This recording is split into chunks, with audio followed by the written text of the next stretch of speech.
একটা ব্যাংক কদিন আগে দেখলাম মধ্যে মিউচুয়াল ট্রাস্ট না কোন ব্যাংক, তারা একটা কিনেছে 292 কোটি টাকা দিয়ে একসাথে 20 কাঠা।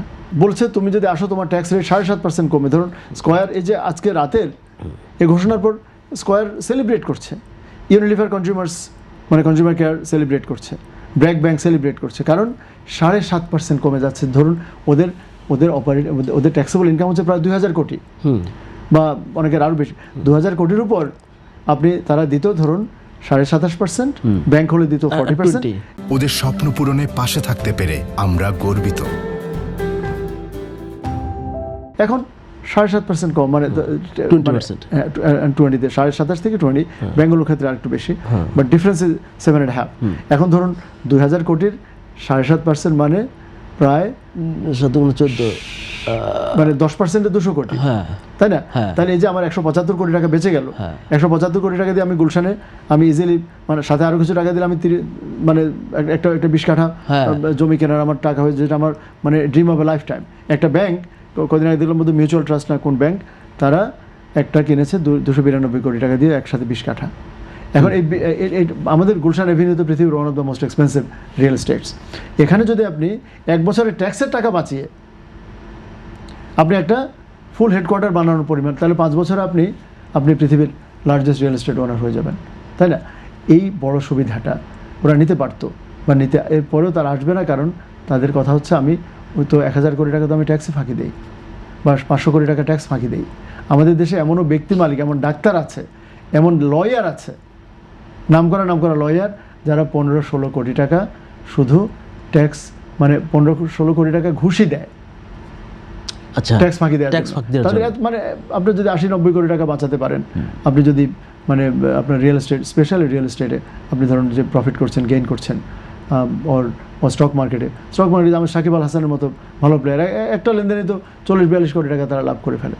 তো সে তো আপনার ঘুষের পরিমাণ মানে হবে ওরকম। তবে ডিভিডেন্ডের উপর ট্যাক্স কমানো আমি ওয়েলকাম করি, ট্রানজ্যাকশনটাকে মোর এফিসিয়েন্ট করা, কারণ দিস আর স্মল ইনভেস্টার্স। সেখানে আমি মনে করি স্মল আর বিগের জন্য আলাদা হওয়া উচিত। স্মল ইনভেস্টারদের জন্য আমি মনে করি 0, যে তোমার ট্রানজ্যাকশনের উপর ওনারা 0.03 করেছে, আমি 1 টাকাও ট্যাক্স করবো না। আমার শেয়ার কেনা বেচার উপর আমার ট্যাক্স কিসের? এটা তো কোনো অন্যায় কাজ না। আপনি একদিকে বলছেন শেয়ার বাজারে আপনি ট্রানজ্যাকশন, মানে সরকার আসলে ট্যাক্সের জন্য হন্যে হয়ে গেছে। কারণ প্রতিদিন যদি 1000 কোটি টাকা লেনদেন হয়, আপনি চিন্তা করে দেখুন, এর 1% হচ্ছে 10 কোটি টাকা, তাই না? 1000-এর 1% 10 কোটি, 10 কোটির অর্ধেক হলো 5 কোটি, সে 3 কোটি টাকা এখান থেকে ডেইলি ট্যাক্স উঠাতে চায়। কেন?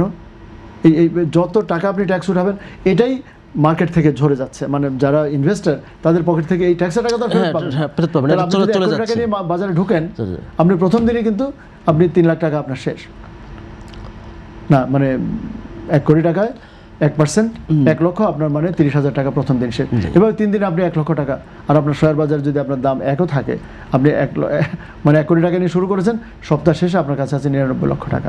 এভাবে 10 সপ্তাহ দাম না কমলে আমার ক্যাপিটাল কমবে। তো এইভাবে আমাদের মানে শুধু এনবিআর পকেট ভারী হচ্ছে।